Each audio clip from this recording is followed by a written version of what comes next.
Where does a hospitality or catering business even start with traceability? Hi, welcome back to my YouTube channel. I'm so excited to have you here with me. For those of you who are new here, welcome. Let me introduce myself.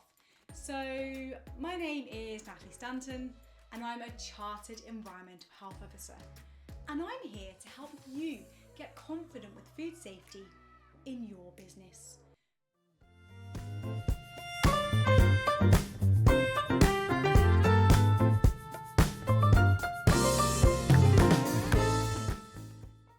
So today then, I wanted to look at traceability. And the reason is because I know this is something that can cause a bit of confusion for many food businesses. I actually get asked quite a lot by small hospitality and catering businesses about traceability, as sometimes they can struggle to fully understand their legal requirements in relation to this. So today then, let's clear things up as much as we can.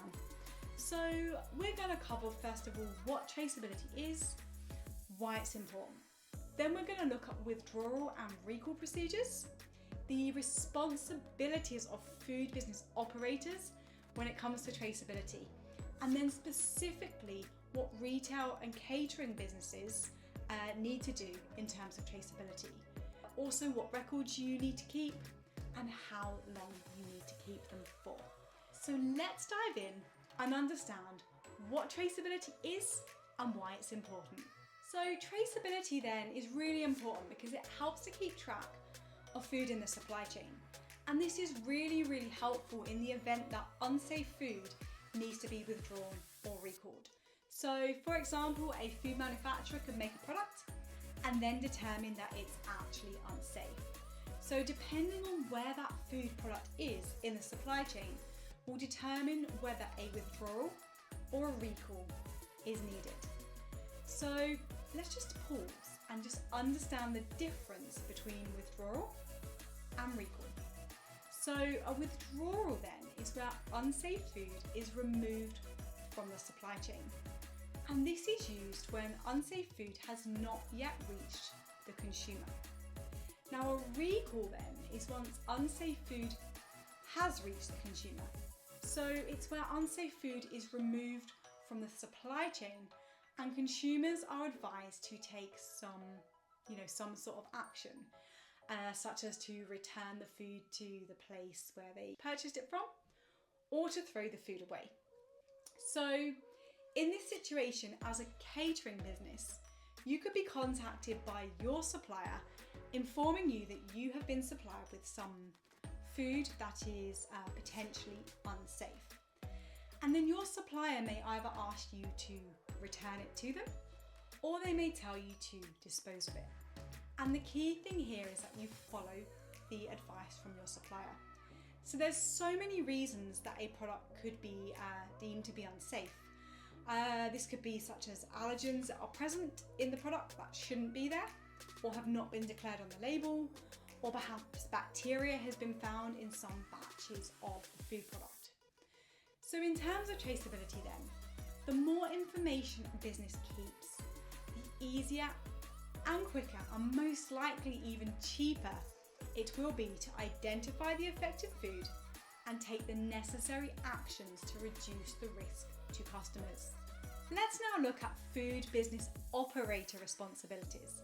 So essentially, as a food business operator, you're responsible for the safety of the food that you produce or the food that you distribute, store and sell. So the requirements are slightly less if you're a retailer or a caterer.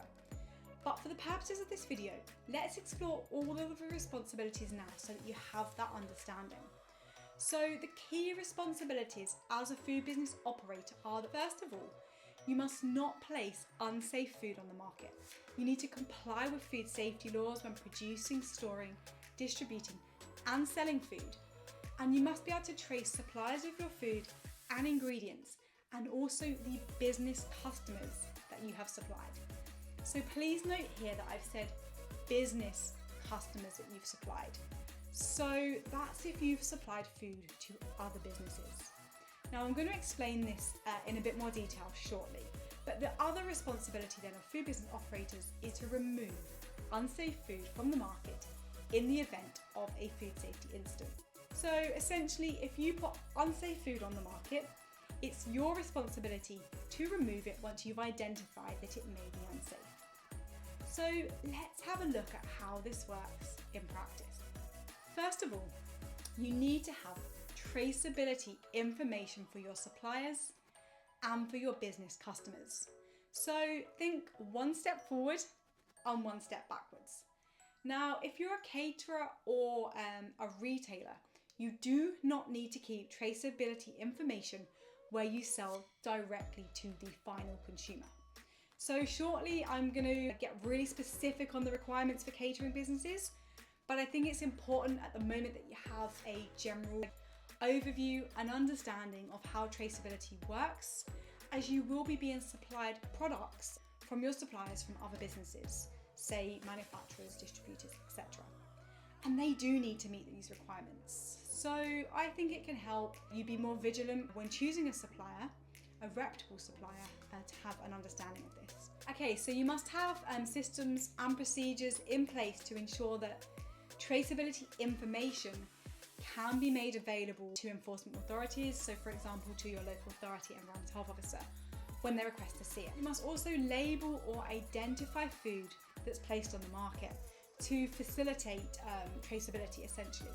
So this applies to producers, distributors and so on. It is worth noting that products of animal origin and sprouted seeds are subject to specific traceability requirements. And you can find more information on traceability requirements such as these on the Food Standards Agency website. Now, if you're a caterer then, let's go into a bit more detail here.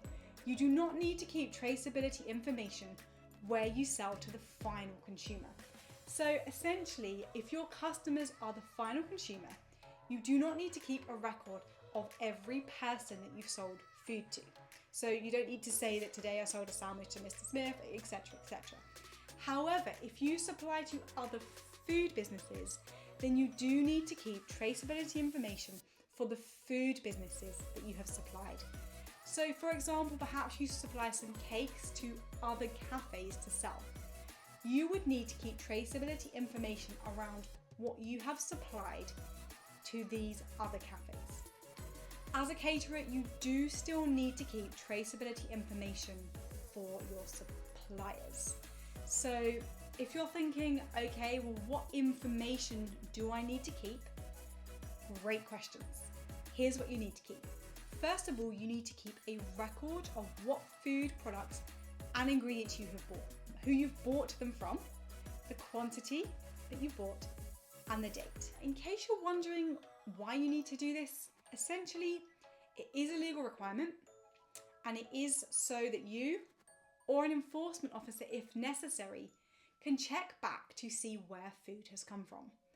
Now, perhaps you're wondering, how long should I keep these records for? And that's another really great question. Ideally, you should keep these records until you are sure that the food that they refer to has been consumed without any problems. Another question I often get asked is, how can I keep this information then? And usually the easiest way to do this, to keep this information, is to keep all of your invoices and receipts. Or you might want to record the information in a different way. For example, keeping a record of the batch number and other details. But essentially, keep these records in a way that makes it easy for you or an enforcement officer to check them. In my experience, most retail and catering businesses, they have this information available in the form of invoices and receipts from their suppliers, and then they can show these to the officer during their food hygiene inspection. Now you might be thinking, I had my food hygiene inspection and the officer never even looked at these records. And they may not, but also they may do. So if you have them readily available in case they want to see them, it's going to make your life much easier during your inspection. So just to finish, if you're a caterer and your supplier notifies you of an issue with a product they've supplied you, you have two responsibilities. The first one is to remove unsafe food from sale or from service. And the second one is to either return the unsafe food to your supplier or dispose of it, and be guided what your supplier tells you to do. Now, there's an overview of traceability, what it is, why it's important, and a brief outline of the requirements of food producers, distributors, suppliers, etc. And then a specific focus on your requirements as a retailer or a caterer. I really hope you found this video helpful. Now, for future videos that I create, I'm really guided by what you want to hear about. So if there's anything specific you would like to know, please let me know in the comments and I will definitely see what I can do. So thank you so much for spending your valuable time with me today, and I really hope to see you very soon.